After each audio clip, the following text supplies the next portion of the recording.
can't die like this. Wow. I said, are my children going to ever see me alive again?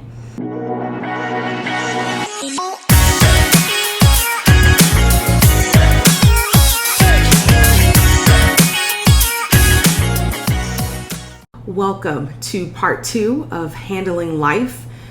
I believe you guys have viewed the video about me talking about my mom and the robbery that she experienced and how we ended up in a homeless shelter. And so I invited my mom because I wanted her to give the parent perspective so that she could help parents. Maybe my view, of course, help teens or some young people, and I'm hoping that her view will help the parents that are watching. So, Mom, thank you for joining me for another Amina's Moment. And I would like for you to start, and we're just going to have a conversation, you guys. I'm just like letting you in on this. I want you to tell me about the robbery and how it affected you as a parent. Okay, it's the same life story that you told, but it's from a different set of eyes and a different heart, mine.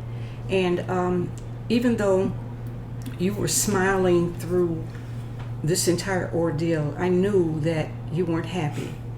And even though you never complained, I knew you were not embracing what was happening to us because you were confused. And I saw it in your eyes. And it's really a hurting feeling when a mother looks at a child and in the child's eyes is saying, okay, Mom, what's next? I knew that I had to come up with some decisions very fast, especially when we were driving and I saw the sign that said, welcome to Indiana, because we had never lived there. I didn't know about anything about the schools or anything. And by the way, I took you out of high school. Yeah, because I started my sophomore year late and didn't know if I was going to graduate on time. Yeah, that's right. And it hurt me to my heart that I had to pull you out of school. But sometimes, you know, as a mother, I knew I had to find that balance that was going to perk you up and that was going to last throughout whatever we were being challenged exactly about.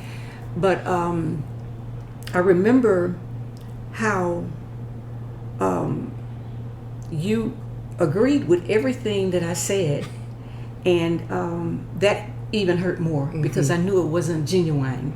Well, I trusted you, so I figured even though it hurts, apparently you're doing what's best, and that from a child's perspective. And that's the hurting part also, because I didn't know what I was doing. And I didn't know you didn't know.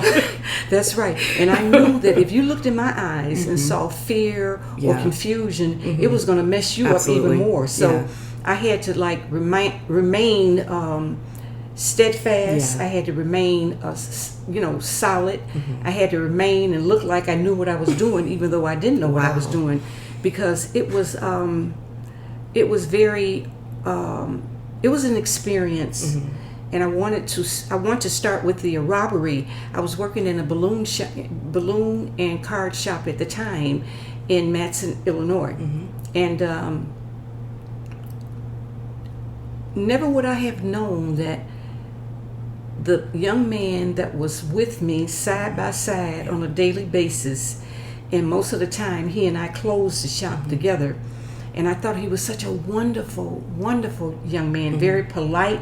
He treated me very kindly, and I remember him asking, could he take you to his prom? And for some reason, I didn't know at the time, but this was a couple of months before the robbery, and not knowing that he was going to orchestrate and set up the robbery. But at that time I didn't know. And when he asked to take you to his prom, for some reason that mommy instinct in me said no. So I didn't have a reason. I just said no, she can't go, not knowing what was coming along down the line. And he set things up where he allowed one of his friends to come in after I had went to the back, and he had him back there all masked down. He had on a mask and a hood and dark glasses, and I couldn't see who he was. As a matter of fact, when he appeared back there, he jumped on me so fast, and he put the knife. It was a butcher's knife. I never will forget that blade. And he put that knife up to my neck. And when he did that, I kind of like said, I can't die like this. Wow. I said, are my children going to ever see me alive again? So some kind of way, I got the strength to take my hand and go in between the blade and my neck so that that blade wouldn't be on my neck, but it was on my hand. And as a matter of fact, I got stitches in the hands because of that. And it was kind of like I had to think fast. And so he started walking me. I knew he wanted the money, so I gave him the money back there, what we had, that I was counting down the register. Then I took him back up front, and when I got up front, I saw the young man I was working with. He acted like he was scared too, so I had no idea at that time that he was in on it. So he really deceived me, really deceived me.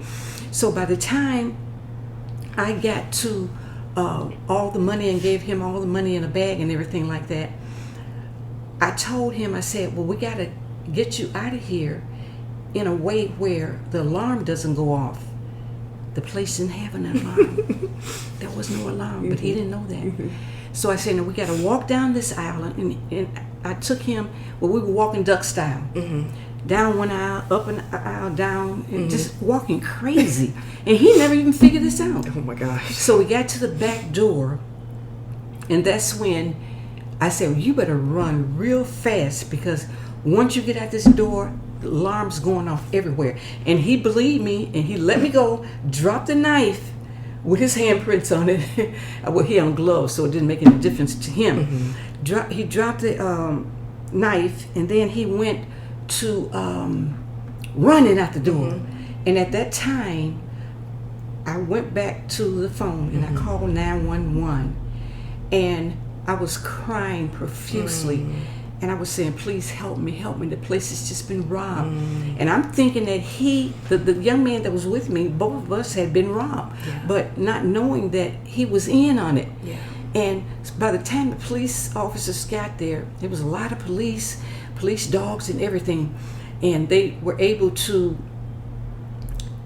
take the young man that was working with me, and they questioned him. And they came back and told me, because we were still at the store, came back and told me that they were going to arrest him. And I said, what do you mean arrest him? And that's when they told me that he broke down. They broke him down, and he said that he was in on it. And at that time, I didn't know whether or not being robbed was the hurting part. Or the betrayal. Yes, the betrayal. And he betrayed me. Yes, he did. But anyway, we got through that and went to the hospital, got my hands sewn up and everything like that. And by that time, I knew I couldn't stay where we were living. And I knew that she couldn't stay in the same school, because the young man had too many cousins and friends and everything, and I just couldn't let her go back. So I just said, I took you out of school, and that's when I started just driving and driving and driving. So when we got to Indiana, and we got to one of the high schools, I saw one high school, and so the lady just told me, she said, well, you can't enroll her because you don't have an address here. And I said, oh my goodness. So she said, well, let me let you talk to our human resource person, and she can kind of like give you some guidance, because I was just crying then, just crying my heart out. But you didn't know that because you were in the car. I left you in the car. And so then I talked to this lady, and she ran it down to me. She said, look, there's this place called Cape's House. I want you to go there. This is the address. And you and your child can just be there. It's like a hideout. Nobody's going to be, you can't tell nobody where you're living. And we had to keep this a secret. And I remember. I said, oh my goodness, this is a young teenager, and I've got to make this do for her life at this particular time. And it was kind of like so very confusing for me, but I knew I had to stay strong. I knew I had to keep in my eyes that look of contentment, so that you would be contented. Because I knew if you saw my hurt, it was going to hurt you, and I did not want to hurt you any more than what was going on. So you didn't question me a lot, and I thank God for that. But I said, if she does question me, I don't have any answers right now. So it's kind of like you have to do what you have to do. Yeah, as a parent. Right, and I knew that this was it. Yeah. I was your only hope. I was the one that was responsible for you. You were just a minor and just a teenager. And I had to, that left me in a position to be strong. And that's where I got my strength from. Every time I thought about it, I got to be strong. And figure this thing out. He did it. Yeah, he did. He did. He sure enough did it, because it sure enough wasn't me. But anyway, just like that mommy thing took over when I said you couldn't go to the prom, I had to take this opportunity to figure out how to figure all of these other things out. So we went there thinking that we're going to be there for 30 days because it was a 30-day shelter. And it turned out to be a 90-day shelter for us. A long 90 days. And the lady who was in charge, she said, well, we've never had nobody here that long. But I remember. She is very good with the children, and you're very good with the mothers and things. So she said, I want y'all to stay. So the last thing you want to hear. We stayed there. But I knew you didn't want to stay. But that was the best we could do. That was the best. And you was wearing so proudly that little beeper on your side, like you were important. And every time the beeper went off, you checked the number, and you couldn't call them back. You couldn't call nobody back. Beeper can't call anybody back. Can't call nobody back. So I said, oh well, she's in her make believe world, but she made it work for her. And you kept my beeper on, like yes, what, a couple dollars a month or whatever. I did. I kept it on because I knew you needed that beeper. And then you had your little music and your little your gospel music, and you fell in love with gospel music. You learned the words to a lot of gospel stuff over and over again, because I think you only had one cassette. I had a few CDs. Okay, it was just a few of them, but it wasn't no 50. No, it wasn't 50. Wasn't no 50. No. But at any rate, I grew up as a mother. As old as I was, I did some growing because How many years? How old were you when you had me? I was, let's see, I'm 77 now. Yeah, I told it. And she's going to be, you're 39. Well, I'm going to be 40. 40. So you'll be 78. So you were 38. 38 years old. So I wasn't a young chicken. You were not a young chicken. Not at all. But the thing about it is, old or young, when you have a baby, and I'm saying this to all the mothers out there. Yes. Unless you know something I don't know, and you got a manual on how to raise children, right. Tell me about it. Because I really like to spread that news. Exactly. But I didn't know what I was doing, especially at the old age. Yeah. And not in that situation, because you had Antoine and Angie, but you never had them in that situation. Right. So you don't, like you were talking about the manual, even if somebody had a manual, that manual would have to say, okay, now if this happens and you end up in a shelter, this is what you do. Right. Well, if your child is doing this, that doesn't exist. No, it doesn't. No. It really doesn't exist. But it was just, as I was growing up, I saw you growing up. You were growing up inside. You were getting strength that you never had. And I saw it. Wow. I saw the strength you had. I saw how you were talking to those young people and the little ones in there like you were so experienced because you were the oldest one that was there. We had to make do with what we were in. We didn't have a choice. Yep.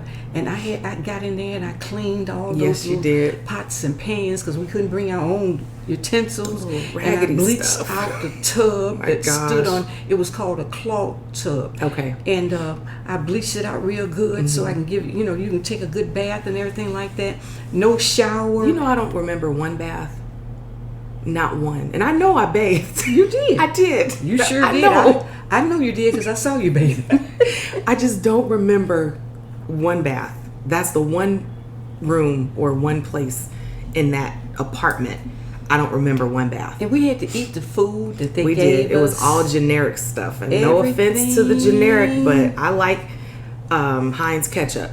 I don't like generic ketchup. So, So it was a growing experience. It was in fact, if you think about it, who you are today, all of that played a part. Like maybe that was part of our maybe like the beginning when we think of our ministry of helping people.